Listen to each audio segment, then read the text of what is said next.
Om Shanti.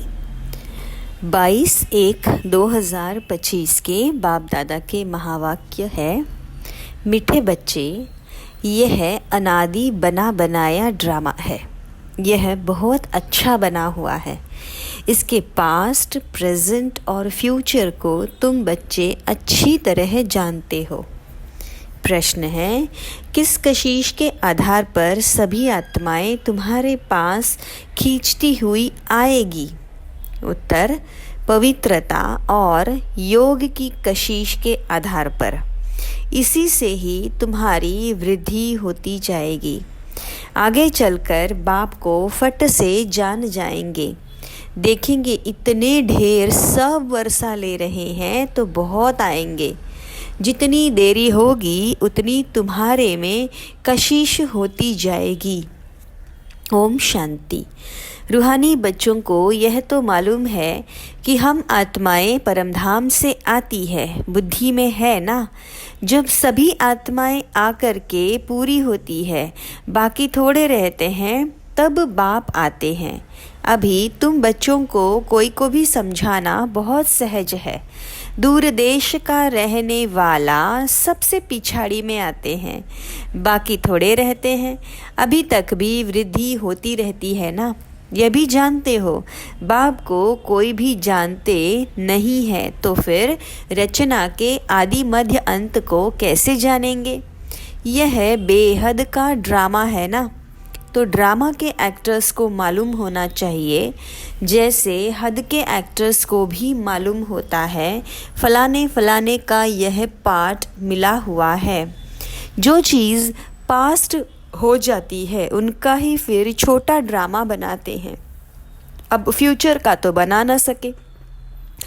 Past जो हुआ है उसे लेकर और कुछ कहानियाँ भी बनाकर ड्रामा तैयार करते हैं, वही सबको दिखाते हैं। फ्यूचर को तो जानते नहीं। अभी तुम समझाते हो बाबा आया है, स्थापना हो रही है, हम वर्षा पा रहे हैं। जो जो आते रहते हैं उनको हम रास्ता बताते हैं देवी देवता पद पाने। यह देवताएं इतना ऊंच कैसे बने, यह भी किसी को पता नहीं है। वास्तव में आदि सनातन तो देवी देवता धर्म ही है। अपने धर्म को भूल जाते हैं तो कह देते हैं हमारे लिए तो सब धर्म एक ही है। अब तुम बच्चे जानते हो बाबा हमको पढ़ा रहे हैं। बाप के डायरेक्शन से ही चित्र आदि बनाए जाते हैं। बाबा दिव्य दृष्टि से चित्र बनवाते थे, कोई तो फिर अपनी बुद्धि से भी बनाते हैं। बच्चों को यह भी समझाया है, यह ज़रूर लिखो। पार्टधारी एक्टर्स तो है, परंतु क्रिएटर, डायरेक्टर आदि को कोई नहीं जानते। बाप अब नए धर्म की स्थापना कर रहे हैं। पुराने से नई दुनिया बननी है, यह भी बुद्धि में रहना चाहिए। पुरानी दुनिया में ही बाप आकर के तुमको ब्राह्मण बनाते हैं। ब्राह्मण ही फिर जाकर देवता बनेंगे। युक्ति देखो कैसी अच्छी है। भल यह है आदि बना बनाया ड्रामा, परंतु बना तो बहुत अच्छा है। बाबा कहते हैं तुमको गुह्य गुह्य बातें नित्य सुनाता रहता हूँ। जब विनाश शुरू होगा तो तुम बच्चों को पास्ट की सारी हिस्ट्री मालूम पड़ेगी। फिर सतयुग में जाएंगे तो पास्ट की हिस्ट्री कुछ भी याद नहीं रहेगी। प्रैक्टिकल एक्ट करते रहते हो, पास्ट का किसको सुनाएंगे? ये लक्ष्मी नारायण पास्ट को बिल्कुल जानते नहीं। तुम्हारी बुद्धि में तो पास्ट, प्रेजेंट और फ्यूचर सब कुछ है। कैसे विनाश होगा, कैसे राजाई होगी, कैसे महल बनेंगे तो ज़रूर ना। स्वर्ग की सीन सिनरिया ही अलग अलग है। जैसे जैसे पाठ बजाते रहेंगे मालूम पड़ता जाएगा। इसको कहा जाता है खूने नाहक खेल। नाहक नुकसान होता रहता है। अर्थक्वेक होती है, कितना नुकसान होता है। बॉम्ब्स फेंकते हैं, ये नाहक है ना। कोई कुछ करता थोड़े ही है। विशाल बुद्धि जो है वह समझते हैं विनाश बरोबर हुआ था। ज़रूर मारामारी हुई थी, ऐसा खेल भी बनाते हैं। ये तो समझ भी सकते हैं कोई समय किसकी बुद्धि में टच होता है। तुम तो प्रैक्टिकल में हो। हाँ, तुम उस राजधानी के मालिक भी बनते हो। तुम जानते हो अभी उस नई दुनिया में चलना ज़रूर है। ब्राह्मण जो बनते हैं ब्रह्मा द्वारा या ब्रह्मा कुमार कुमारियों द्वारा नॉलेज लेते हैं तो वहाँ आ जाते हैं। रहते तो अपने घर गृहस्थ में है ना, बहुतों को तो जान भी ना सको। सेंटर्स पर कितने आते हैं, इतने सब याद थोड़े ही रह सकते हैं। कितने ब्राह्मण हैं, वृद्धि होते होते अनगिनत हो जाएंगे। एक्यूरेट हिसाब नहीं निकाल सकेंगे। राजा को मालूम थोड़े ही पड़ता है एक्यूरेट हमारी प्रजा कितनी है। भल आदमशुमारी आदि निकालते हैं फिर भी फर्क पड़ जाता है। अभी तुम भी स्टूडेंट, यह भी स्टूडेंट है। हाँ, सब भाइयों माना आत्माओं को याद करना है एक बाप को। छोटे बच्चों को भी सिखलाया जाता है बाबा बाबा कहो। यह भी तुम जानते हो आगे चलकर बाबा को फट से जान जाएंगे। देखेंगे इतने ढेर सब वर्षा ले रहे हैं तो बहुत आएंगे। जितना देरी होगी उतना तुम्हारे में बाप के प्रति कशिश होती जाएगी। पवित्र बनने से ही कशिश होती है। जितना योग में रहेंगे उतना कशिश होंगी। औरों को भी खींचेंगे, बाप भी खींचते हैं ना। बहुत वृद्धि को पाते रहेंगे, उसके लिए युक्तियाँ भी रची जाती है। गीता का भगवान कौन है? श्री कृष्ण को याद करना तो बहुत सहज है, वह तो साकार रूप है ना। निराकार बाप कहते हैं एक मामेकम याद करो, इस बात पर ही सारा मदार है। इसीलिए बाबा ने कहा था इस बात पर सबसे लिखाते रहो। बड़ी बड़ी लिस्ट बनाएंगे तो मनुष्यों को पता पड़ेगा। तुम ब्राह्मण जब पक्के निश्चय बुद्धि होंगे झाड़ वृद्धि को पाता रहेगा। माया के तूफान भी पिछाड़ी तक चलेंगे। विजय पाली फिर पुरुषार्थ नहीं रहेगा, न माया रहेगी। याद में ही बहुत करके हार जाते हैं। जितना तुम योग में मजबूत रहेंगे उतना हारेंगे नहीं। ये राजधानी स्थापन हो रही है। बच्चों को निश्चय है हमारी राजाई होगी, फिर हम हीरे जवाहर कहाँ से लाएंगे, खानियाँ सब कहाँ से आएंगी। ये सब थे तो सही ना, इसमें मूंझने की तो बात ही नहीं। जो होना है सो प्रैक्टिकल में देखेंगे। स्वर्ग बनना तो ज़रूर है। जो अच्छी रीति पढ़ते हैं उन्हों को निश्चय रहेगा कि हम जाकर भविष्य में प्रिंस बनूंगा, हीरे जवाहरों के महल होंगे। ये निश्चय भी सर्विसेबल बच्चों को ही होगा। जो कम पद पाने वाले होंगे उनको तो कभी ऐसे ऐसे ख्याल आएंगे भी नहीं कि हम महल आदि कैसे बनाएंगे। जो बहुत सर्विस करेंगे वही महलों में जाएंगे ना। दास दासिया तो तैयार मिलेंगे। सर्विसेबल बच्चों को ही ऐसे ऐसे ख्याल आएंगे। बच्चे भी समझते हैं कौन कौन अच्छी सर्विस करने वाले हैं। हम तो पढ़े हुए हैं, पढ़े हुए के आगे भरी ढोएंगे। जैसे यह बाबा है, बाबा को ख्यालात रहती है ना। बूढ़ा और बालक समान हो गया है, इसलिए इनकी एक्टिविटी भी बचपन मिसल होती है। बाबा की तो एक ही एक्ट है, बच्चों को पढ़ाना सिखलाना। विजय माला का दाना बनना है तो पुरुषार्थ भी बहुत चाहिए। बहुत मीठा बनना है, श्रीमत पर चलना पड़े तब ही ऊंच बनेंगे। ये तो समझ की बात है ना। बाप कहते हैं हम जो सुनाते हैं उस पर जज करो। आगे चल और भी तुमको साक्षात्कार होता रहेगा। नज़दीक आते रहेंगे तो याद आती रहेगी। 5000 वर्ष हुए हैं अपनी राजधानी से लौटे हैं। 84 जन्मों का चक्र लगाकर आए हैं। जैसे वास्को डी गामा के लिए कहते हैं वर्ल्ड का चक्र लगाया, तुमने इस वर्ल्ड में 84 का चक्र लगाया है, माना 84 जन्म लिए हैं। वो वास्को डी गामा एक गाया ना, यह भी एक है। जो तुमको 84 जन्मों का राज समझाते हैं।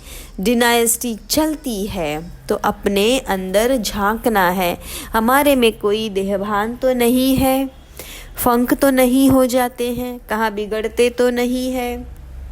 तुम योग बल में होंगे, शिव बाबा को याद करते रहेंगे तो तुमको कोई भी चमाट आदि मार नहीं सकेंगे। योग बल ही तुम्हारी ढाल है, कोई कुछ भी कर नहीं सकेंगे। अगर कोई चोट खाते हैं तो ज़रूर देह अभिमान है, देही अभिमानी को चोट मार न सके। भूल अपनी ही होती है। विवेक ऐसा कहता है, देही अभिमानी को कोई कुछ भी कर नहीं सकेंगे, इसीलिए कोशिश करनी है देही अभिमानी बनने की। सबको पैगाम भी देना है। भगवान उवाच मन मना भव। कौन सा भगवान? यह भी तुम बच्चों को समझाना है। बस इस एक ही बात में तुम्हारी विजय होनी है। सारी दुनिया में मनुष्यों की बुद्धि में श्री कृष्ण भगवान उवाच है। जब तुम समझाते हो तो कहते हैं बात तो बरोबर है, परंतु जब तुम्हारे मुआफिक समझे तब कहे बाबा जो सिखलाते हैं वह ठीक है। श्री कृष्ण थोड़े ही कहेंगे मैं ऐसा हूँ, मेरे को कोई जान नहीं सकते, श्री कृष्ण को तो सब जान लेवे। ऐसे भी नहीं है कि श्री कृष्ण के तन से भगवान कहते हैं, नहीं, श्री कृष्ण तो होता ही सतयुग में है। हाँ, वहाँ कैसे भगवान आएंगे? भगवान तो आते ही है पुरुषोत्तम संगम युग पर। तो तुम बच्चे बहुतों से लिखाते जाओ, तुम्हारी ऐसी बड़ी चौपड़ी छपी हुई होनी चाहिए, उसमें सब की लिखत हो। जब देखेंगे यह तो इतने सब ने ऐसे लिखा है तो खुद भी लिखेंगे, फिर तुम्हारे पास बहुतों की लिखत हो जाएगी। गीता का भगवान कौन? ऊपर में लिखा हुआ है कि ऊंच ते ऊंच बाप ही है, श्री कृष्ण तो ऊंच ते ऊंच नहीं है। वह कह ना सके कि माँ में कम याद करो। ब्रह्मा से भी ऊंच ते ऊंच भगवान है ना।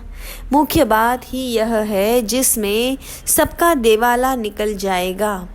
बाबा कोई ऐसे नहीं कहते कि यहाँ बैठना है, नहीं। सतगुरु को अपना बनाए, फिर अपने घर में जाकर रहो। शुरू में तो तुम्हारी भट्टी थी, शास्त्रों में भी भट्टी की बात है, परंतु भट्टी किसको कहा जाता है यह कोई नहीं जानते। अब भट्टी होती है ईंटों की, उनमें कोई पक्की कोई खंजर निकलती है। यहाँ भी देखो सोना है नहीं, बाकी भीतर टिक्कर है। पुरानी चीज़ का मान बहुत है। शिव बाबा का, देवताओं का भी मान है ना। सतयुग में तो मान की बात ही नहीं। वहाँ थोड़े ही पुराने चीज़ें ढूंढते हैं। वहाँ पेट भरा हुआ रहता है, ढूंढने की कोई दरकार नहीं रहती। तुमको खोदना करना नहीं पड़ता। द्वापर के बाद खोदना शुरू करेंगे। मकान बनाते हैं, कुछ निकल आता है तो समझते हैं नीचे कुछ है। सतयुग में तुमको कोई परवाह नहीं है। वहाँ तो सोना ही सोना होता है, ईंटें ही सोने की बनी हुई होती है। कल्प पहले जो हुआ है, जो नूंद है, वही साक्षात्कार होता है। आत्माओं को बुलाया जाता है, वह भी ड्रामा में नूंद है। इसमें मूंझने की दरकार नहीं। सेकंड बाय सेकंड पार्ट बजता है, फिर गुम हो जाता है। यह है पढ़ाई। भक्ति मार्ग में तो अनेक चित्र है। तुम्हारे यह चित्र सब अर्थ सहित है, अर्थ बिगर कोई चित्र नहीं। जब तक तुम किसको समझाओ नहीं, तब तक कोई समझ ना सके। समझाने वाला, समझदार, नॉलेजफुल एक बाप ही है। अभी तुमको मिलती है ईश्वरीय मत। ईश्वरीय घराने के अथवा ईश्वरीय कुल के तुम बच्चे हो। ईश्वर आकर घराना ही स्थापन करते हैं। अभी तुमको राजाई कुछ नहीं है, राजधानी थी अब नहीं है। देवी देवताओं का धर्म भी ज़रूर है। सूर्यवंशी चंद्रवंशी राजाई है ना।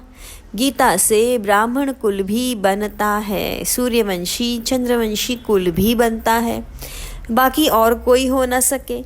तुम बच्चे सृष्टि के आदि मध्य अंत को जान गए हो। आगे तो समझते थे बड़ी प्रलय होती है, पीछे दिखाते हैं सागर में पीपल के पत्ते पर श्री कृष्ण आते हैं। पहला नंबर तो श्री कृष्ण ही आते हैं ना, बाकी सागर की बात नहीं है। अभी तुम बच्चों को समझ बड़ी अच्छी आई है। खुशी भी उनको होगी जो रूहानी पढ़ाई अच्छी रीति पढ़ते होंगे। जो अच्छी रीति पढ़ते हैं वही पास विद ऑनर होते हैं। अगर कोई से दिल लगी हुई हो तो पढ़ाई के समय भी वह याद आता रहेगा, बुद्धि वहाँ चली जाएगी। इसलिए पढ़ाई हमेशा ब्रह्मचर्य में होती है। यहाँ तुम बच्चों को समझाया जाता है एक बाप के सिवाय और कोई कहाँ भी बुद्धि नहीं जानी चाहिए। परंतु जानते हैं बहुतों को पुरानी दुनिया याद आ जाती है, फिर यहाँ बैठे भी सुनते ही नहीं है। भक्ति मार्ग में भी ऐसे होते हैं, सत्संग में बैठे भी बुद्धि कहाँ कहाँ भागती रहेगी। ये तो बहुत बड़ा ज़बरदस्त इम्तिहान है। कोई तो जैसे बैठे हुए भी सुनते नहीं है। कई बच्चों को तो खुशी होती है, सामने खुशी में झूलते रहेंगे। बुद्धि बाप के साथ होगी तो फिर अंतमति सो गति हो जाएगी। इसके लिए बहुत अच्छा पुरुषार्थ करना है। यहाँ तो तुमको बहुत धन मिलता है। अच्छा, मीठे मीठे सिक्के लधे बच्चों प्रति माता पिता बाप दादा का याद प्यार और गुड मॉर्निंग। रूहानी बाप की रूहानी बच्चों को नमस्ते। हम रूहानी बच्चों की रूहानी बाप दादा को याद प्यार गुड मॉर्निंग और नमस्ते। धारणा के लिए मुख्य सार, विजय माला का दाना बनने के लिए बहुत अच्छा पुरुषार्थ करना है, बहुत मीठा बनना है, प्रेम से चलना है, श्रीमत पर चलना है। योग ही सेफ्टी के लिए ढाल है, इसलिए योग बल जमा करना है। देही अभिमानी बनने की पूरी कोशिश करनी है। वरदान, विशेष शब्द की स्मृति द्वारा संपूर्णता की मंजिल को प्राप्त करने वाले स्वपरिवर्तक भव। सदा यही स्मृति में रहे कि हम विशेष आत्मा है, विशेष कार्य के निमित्त बने हैं और विशेषता दिखाने वाले हैं। यह विशेष शब्द विशेष याद रखो। हमारा बोलना भी विशेष, हमारा देखना भी विशेष, स्पेशल करना भी विशेष, सोचना भी विशेष।